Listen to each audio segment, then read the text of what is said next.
आप सबको हमारा नमस्कार और एक बड़ी चिंता के विषय के साथ आज आपके सामने आए हैं।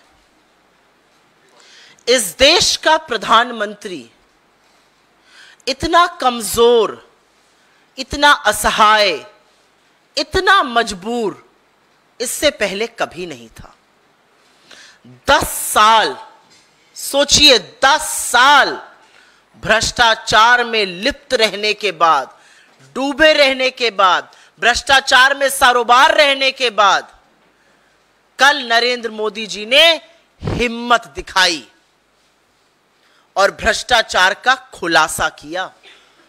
बहुत बड़ा खुलासा किया नरेंद्र मोदी जी ने भ्रष्टाचार का। फाइनली 10 साल बाद उन्होंने हिम्मत दिखाई और यह हिम्मत उन्हें राहुल गांधी जी ने दी। उन्होंने देखा कि एक ये बंदा है, ये लगातार भ्रष्टाचारियों के खिलाफ, भ्रष्टाचार के खिलाफ मुस्तैदी से बोल रहा है। एक ये बंदा है जो बिना डरे, बेखौफ, निर्भीक, निडर होकर, डंके की चोट पर सीना ठोककर भ्रष्टाचारियों की कलई खोल रहा है। वो लगातार अडानी और मोदी के झूठ का पर्दाफाश कर रहा है। फाइनली मोदी जी के अंदर हिम्मत आई, उन्होंने बड़ा भ्रष्टाचार का खुलासा किया। और यह सच है कि 10 साल बाद जब चुनाव आए, अपनी आगामी हार को देखकर तीसरे चरण का मतदान हो चुका है। एक बात कांच के शीशे की तरह साफ है कि 4 जून को भारतीय जनता पार्टी की न तो सरकार बनेगी, न मोदी जी प्रधानमंत्री बनेंगे। तो तीसरे चरण के मतदान के बाद अपनी आगामी हार को देखकर नरेंद्र मोदी जी ने अडानी और अंबानी के भ्रष्टाचार पर कल बहुत बड़ा खुलासा किया और बहुत गंभीर आरोप लगाया। उन्होंने कहा कि अडानी और अंबानी बोरे में भर भर के, टेम्पो में लाद लाद कर काला धन इधर से उधर पहुंचाते हैं। वो काला धन बांट रहे हैं। ऐसा आरोप बीजेपी के छुटभैये नेता, बेलगाम प्रवक्ता, दो रुपल्ली के ट्रोल, बिना काम निकम्मे मंत्रियों ने नहीं, खुद प्रधानमंत्री ने कहा। सोचिए, इस देश के प्रधानमंत्री ने अपनी आगामी हार को देखकर मंच से भ्रष्टाचार के गंभीर आरोप लगाए और कहा अडानी और अंबानी बोरों में पैसा भर भर कर, टेम्पो में पैसा लाद लाद कर काला धन बांट रहे हैं। जब इतना बड़ा खुलासा कर ही दिया मोदी जी, तो अब क्या घबराना? अब क्यों घबरा रहे हैं? खुलासा कर दिया, काला धन बंट रहा है। काला धन आपके संज्ञान में है, कहां कौन बांट रहा है, किस व्हीकल से बांटा जा रहा है। और राहुल गांधी जी सही सवाल पूछते हैं। आपका मतलब पुराना अनुभव है, आपका एक्सपीरियंस है, आप जानते हैं कि किस तरह की टेम्पो में कैसा पैसा आता है, तो अब क्या डरना? अब जब इतना बड़ा भ्रष्टाचार का खुलासा कर दिया, तो आइए मैदान में और भेजिए अपनी agency. CBI, ED, income tax, ये सारी एजेंसियां जानी चाहिए और तड़ातर दनादन कराइए आप रेड कराइए अपने मित्रों के यहां, जिनको आप कहते हैं कि वो बोरों में भर भर के, टेम्पो में लाद लाद के काला धन बांट रहे हैं। वहां पर अपनी एजेंसीज को भेजिए, देरी मत करिए, तुरंत जांच कराइए। लेकिन आप एक विडंबना देखिए, इस देश का प्रधानमंत्री मंच से खड़ा होकर कह रहा है कि ये 2 लोग टेम्पो में भर भर कर काला धन बांट रहे हैं, लेकिन एजेंसी के कान पर जू नहीं रेंग रही है। मीडिया, आप जैसा प्रबुद्ध मीडिया जैसे सांप सूंघ गया हो, कोई चर्चा ही नहीं है इसकी। अरे थोड़ी तो रिस्पेक्ट इस देश के प्रधानमंत्री की करिए, थोड़ा तो आदर, थोड़ा तो सम्मान उनका करिए। इतना बड़ा भ्रष्टाचार का आरोप खुद प्रधानमंत्री लगा रहे हैं। मीडिया जो अभी तक चरण चुंबक था, मानो सांप सूंघ गया हो, सुनाई नहीं दिया, इग्नोर कर दिया। ये तो आगामी हार की निशानी है। हार दिख रही है मीडिया को भी, हार मोदी जी की एजेंसी को भी दिख रही है, इसीलिए वो लोग कार्रवाई नहीं कर रहे। लेकिन घबराइए मत मोदी जी, कांग्रेस पार्टी, राहुल गांधी आपके साथ खड़े हैं। आप कराइए रेड, आप भेजिए एजेंसी को, आप जारी करिए आदेश, हम आपके साथ मुस्तैदी से खड़े हैं, रेड होगी, जांच होगी, तभी तो पता चलेगा काला धन किसने कहां कितना छुपाया है। आप मत घबराइए, कोई बात नहीं अगर भाजपा आपका साथ नहीं दे रही, कोई बात नहीं कि अगर मीडिया को साफ सूंघ गया, कोई बात नहीं कि एजेंसी आपकी बात को दरकिनार कर रही है। आप आदेश दीजिए, हम आपके साथ खड़े हैं। अगर भ्रष्टाचारी जैसा कि आप कह रहे हैं टेम्पो में पैसा बांट रहे हैं, उनको रंगे हाथों पकड़ा जाएगा। भेजिए तो आप एजेंसी, आप डरिए मत, आप जांच कराइए, हम आपका साथ देंगे। लेकिन एक बात यह सच है कि मोदी जी के इस बड़े भ्रष्टाचार के खुलासे ने कहीं ना कहीं पूरी भारतीय जनता पार्टी में और पूरी सरकार में हड़कंप मचाकर रख दिया है। लोग परेशान हैं, बिल्कुल भयभीत हैं। लोगों को लग रहा है कि अपनी हार को देखकर घबराकर नरेंद्र मोदी तो अपनी आंख की पुतली, अपने जिगर के कलेजे के टुकड़े, अपनी परछाई को अगर कुर्बान कर सकते हैं तो हम क्या चीज हैं, हमारी आहुति तो पहले दे दी जाएगी। इससे पार्टी में और सरकार में आतंक है। और सबसे ज्यादा डरे हुए अमित शाह जी हैं, बहुत डरे हुए हैं। उनको लग रहा है भैया ये आदमी तो अपनी आंखों की पुतली, अपने जिगर के टुकड़े, अपनी परछाई को कुर्बान कर देता है, मैं क्या चीज हूं। हार दिखी नहीं कि इन्होंने स्वाहा कर दिया अडानी अंबानी को, अपनी परछाई को, अपने अक्स को स्वाहा कर दिया जिस आदमी ने, उससे पूरी पार्टी डरी हुई है। और लगातार जो सरकार के अफसर हैं, जो डेप्यूटेशन पर दिल्ली पे आए हुए हैं, जो नरेंद्र मोदी जी के इशारों पर खूब इधर से उधर कर रहे थे, अब वो लोग लगातार लाइन लगा के खड़े हैं, भैया हमें अपने काडर वापस जाना है। ये डर जो है ये सिर्फ पार्टी में नहीं, ये अफसरों में भी सुनाई दे रहा है। अफसरों समझ गए सरकार बदलने वाली है, मोदी जी तो झोला उठा के चल देंगे, अब अगली सरकार आएगी, हिसाब होगा, कड़ा हिसाब होगा, और पूछा जाएगा कि नीति निर्माण सिर्फ अमीरों के लिए क्यों किया, गरीबों की बात क्यों नहीं करी, इस देश के संसाधनों को सिर्फ कुछ ही लोगों के हाथ में क्यों बांटा, यह सवाल पूछा जाएगा। और इसीलिए लोग जो है वो इच्छुक है, भैया हम डेप्यूटेशन पर आए थे, काडर अपना सेंटर छोड़ के काडर वापस जाना चाहते हैं। और भाजपा के नेताओं में तो भैया बड़ी आफत मची है। मैं एक छोटा सा वाक्य आपको सुना देती हूं, आप लोग को पता होना चाहिए, और उसके बाद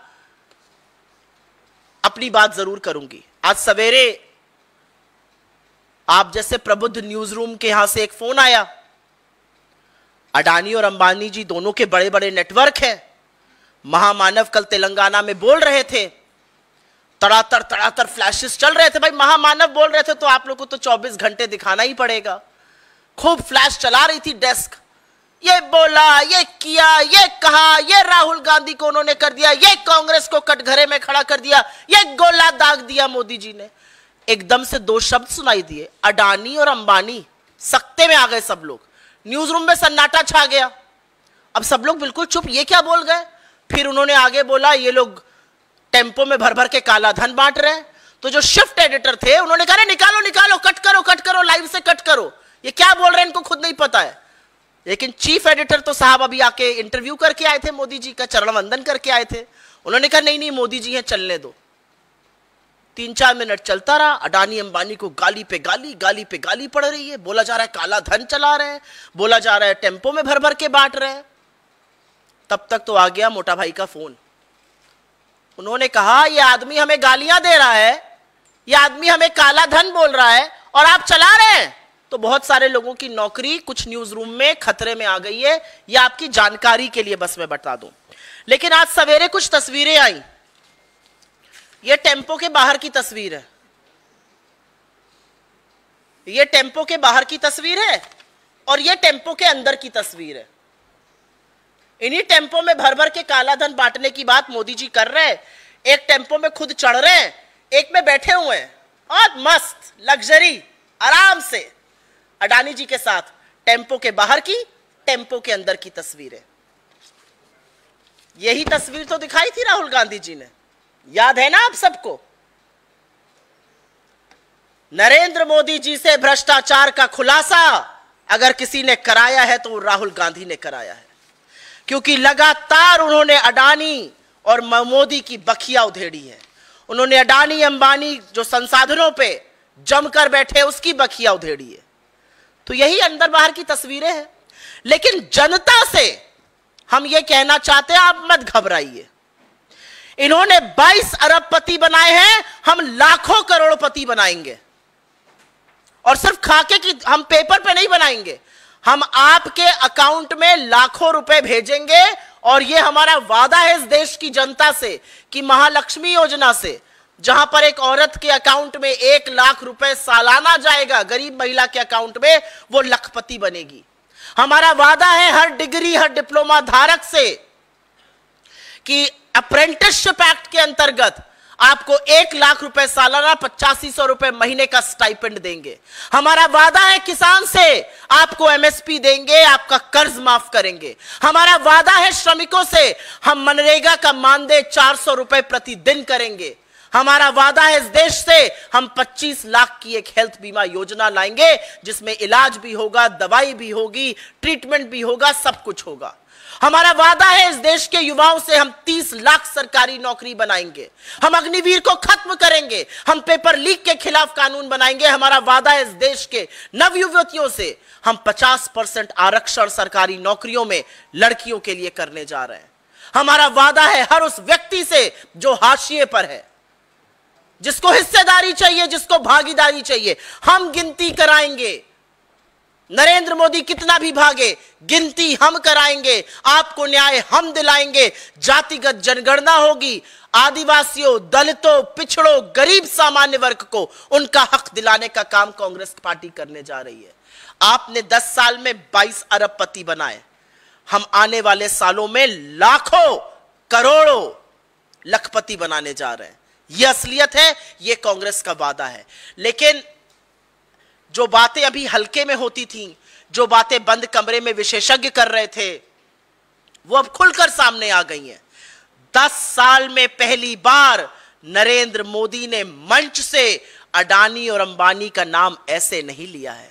अगर उनकी हार की एक पुष्टि चाहिए थी, अगर उनकी हार पर एक मोहर लगानी थी, तो वो काम नरेंद्र मोदी जी ने कल करके दिखाया है। उन्होंने हिम्मत जुटाई है भ्रष्टाचारियों की कलई खोलने के लिए। अब थोड़ी और हिम्मत जुटाइए और भेजिए ईडी, सीबीआई, इनकम टैक्स को। और अगर वो नहीं जा रही है तो बताइए हमें, हम आपके साथ खड़े हैं। अगर वो नहीं जा रही है तो वो भी जानती हैं कि आप हारने वाले हैं, तो आपसे किनारा काट रही हैं। लेकिन इस देश के सामने कल दूध का दूध और पानी का पानी हो गया। इसी भ्रष्टाचार की, इसी कलई को खोलने का काम राहुल गांधी जी ने 10 साल से किया है। और अंततोगत्वा उन्होंने नरेंद्र मोदी को मजबूर कर दिया उस भ्रष्टाचार का खुलासा करने के लिए। आपके सवालों का स्वागत है और सवाल मैं सिर्फ और सिर्फ इस विषय पर लूंगी।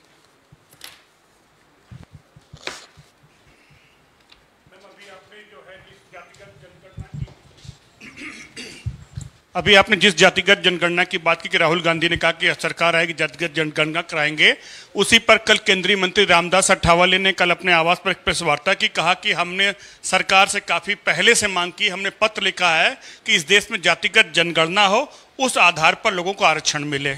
यह सरकार में शामिल एक मंत्री का बयान है। अपने आप कलई खुल रही है, यह डूबता जहाज है और अभी देखिए इसको छोड़ छोड़ के कौन भागता है। इस डूबते जहाज के महानायक ही अपने मित्रों को पहले डुबोए दे रहे हैं। जो नरेंद्र मोदी जी ने कल कहा उसको हल्के में मत लीजिएगा। जिस आदमी ने 10 साल अडानी और अंबानी का नाम नहीं लिया, उसको नाम इसलिए लेना पड़ा क्योंकि उसको अपनी हार सामने दिख रही है। तो ये डूबता जहाज है। अभी तो इनके घटक दल कह रहे हैं कि ये जातिगत जनगणना की मांग कर रहे हैं, धीरे धीरे इनकी पार्टी के लोग भी कह रहे हैं। सुनिए, बदलते वक्त की जो आहट है वो जोर जोर से गूंज रही है। सुनने वाला सुन रहा है क्योंकि वोटर ने मन बना लिया है।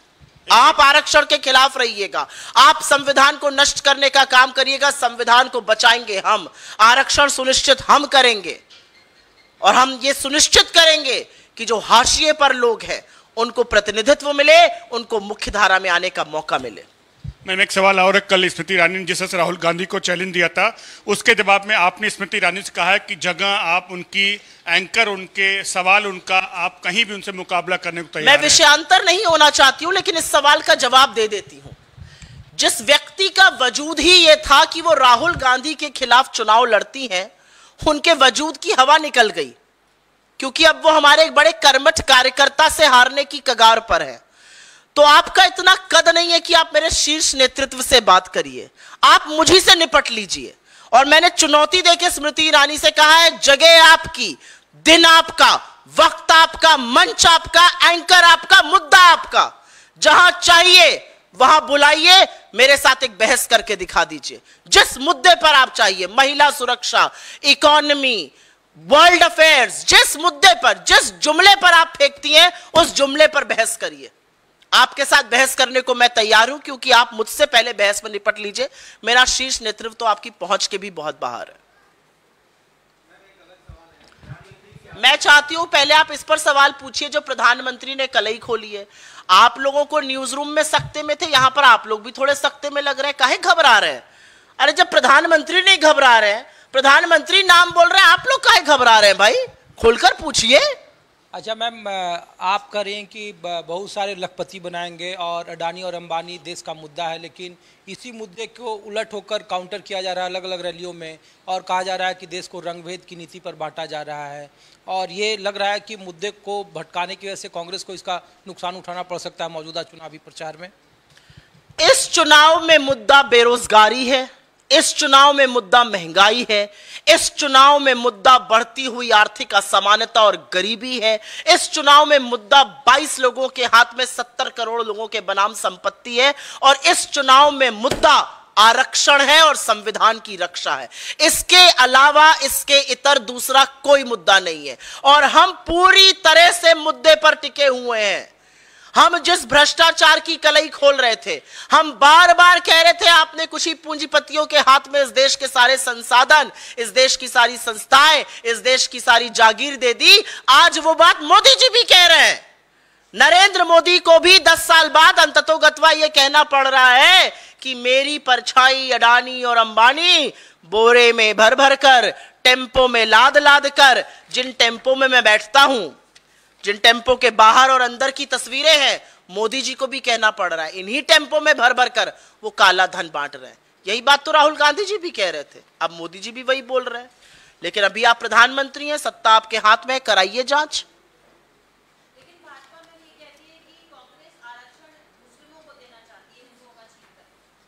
भाजपा तो ऐसी बेगैरत और बेवकूफ़ी की बहुत बातें करती है, तो उनकी हर बेवकूफ़ी की बात का मैं जवाब नहीं दूंगी। भाजपा की सरकार ने यही आरक्षण गुजरात में, यही आरक्षण मध्य प्रदेश में, यही आरक्षण छत्तीसगढ़ में दिया। भाजपा की 2 बार सरकार कर्नाटक में रही, वो चुप रहे इस पर। इस बार इस तरह की बेसिर पैर की बातें क्यों की जा रही है, ये मैं जानना चाहती हूं। आरक्षण का मुद्दा एक है, आरक्षण का मुद्दा है कि जिस आरक्षण के खिलाफ भारतीय जनता पार्टी सदैव से, जिस आरक्षण दलित, पिछड़े, आदिवासियों के आरक्षण के खिलाफ आरएसएस शुरू से, चाहे वो मोहन भागवत हो, चाहे उनके गुरु गोलवलकर हो, लगातार आरक्षण के खिलाफ है।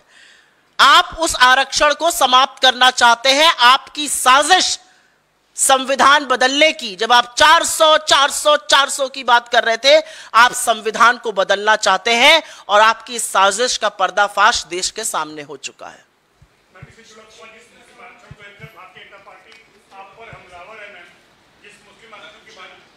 ओनली ऑन दिस टॉपिक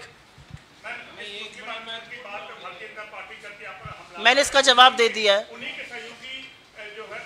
बिल्कुल है, उनके घटक दल आंध्रा में टीडीपी में, उनके घटक दल कर्नाटक में ये दिए थे। हाँ बताइए।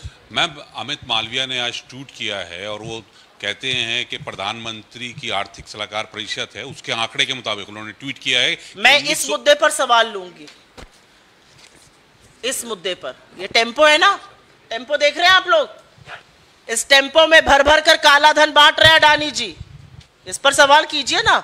अच्छा, आप वाले भी सख्ते में आए होंगे कल, फ्लैशेस तो वो भी तड़ातड़ महामानव बोल रहे हैं, फ्लैश पे फ्लैश चलाना है, फिर एकदम से अडानी और अंबानी जी का नाम आ गया। अब क्या करे भाई, एक ने कहा निकलो निकलो, लाइव से निकलो, एक ने कहा नहीं नहीं मोदी जी बोल रहे हैं। फोन आप ही के यहाँ आया था? बोल दो ना मैडम जी बोलो। अरे बिल्कुल दीजिए भाई, चलिए बोलिए। हाँ मैडम, कुछ दिनों पहले पीएम ने एक रैली में कहा था कि आदिवासी इलाके में थे, उन्होंने कहा कि मैं पीएमओ से बैठ के देखता रहता हूं मॉनिटर के थ्रू कि कौन अधिकारी क्या कर रहे हैं। तो लोगों के मन में एक कौतूहल ये है कि कांग्रेस की सरकार यदि आई तो ऐसी कोई व्यवस्था पीएमओ में होगी जिससे कि मॉनिटरिंग की जाए ब्यूरोक्रेट्स की। आपने मुझे बड़ी इंपॉर्टेंट बात याद दिला दी, आपका साधुवाद। पीएमओ के ड्रोन से वो सब कुछ देख लेते थे, बस मणिपुर नहीं दिख रहा था और ये भरे हुए टेम्पो नहीं दिख रहे थे, अब दिख गए हैं। मोदी जी ड्रोन से सब कुछ देखते हैं, आपको नहीं पता है? मोदी जी ड्रोन से ही सब कुछ देखते हैं। मणिपुर भी ड्रोन से देख रहे थे, हमारी खिलाड़ी बेटियां पीटी जा रही थी सड़कों पर, वो भी ड्रोन से देख रहे थे। मोदी जी सब कुछ ड्रोन से देखते हैं। इन्हीं ड्रोन से तो टेम्पो देखा मोदी जी ने, आपको नहीं पता ये बात? ये देखिए, ये टेम्पो के बाहर का, ये टेम्पो के अंदर की तस्वीरें, ये मोदी जी ने ड्रोन से देख के बनाई है। टेम्पो है, टेम्पो, ये टेम्पो है, इसी में भर भर के बोरों में नोट बांटे जाते हैं। ये मैं नहीं कह रही हूं, मोदी जी ने कहा है। चलिए, धन्यवाद बहुत बहुत आप सबका।